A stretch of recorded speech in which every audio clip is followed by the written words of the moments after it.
Le terme « intelligence artificielle » semble débarquer tout droit d'un film de science-fiction. Je suis un super ordinateur, Carl. Force est de constater que la fiction est maintenant réalité. Selon les prévisions, il y aura du soleil aujourd'hui.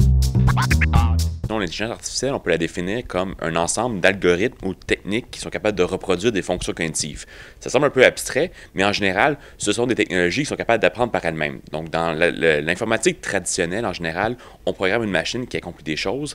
Dans l'intelligence artificielle, ce qui arrive, c'est que la machine apprend par elle-même. Au quotidien, on a affaire à ces nouvelles technologies. On peut penser notamment à Siri ou Alexa, ces agents conversationnels qui nous aident au jour le jour, au profil individualisé sur Netflix ou YouTube, ou bien encore des programmes de reconnaissance d'images qu'on peut retrouver sur le web.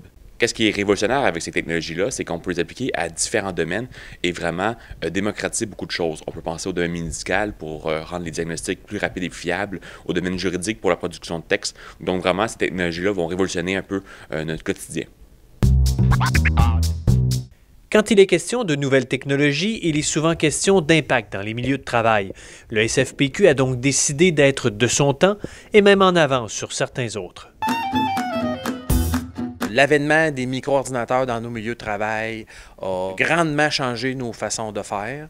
Ensuite de ça, l'arrivée de l'Internet aussi a créé certains changements, évidemment. Et là, on pense que l'intelligence artificielle va créer aussi beaucoup de remous dans nos milieux de travail. Donc, il faut vraiment s'intéresser à cette question. Au départ, il faut vraiment démystifier quelle est cette technologie-là. Puis là, aujourd'hui, les experts sont loin d'être unanimes sur cette question. Dans certains cas, on prévoit peu de changements dans nos façons de faire. D'autres disent que 50% des emplois risquent d'être perdus.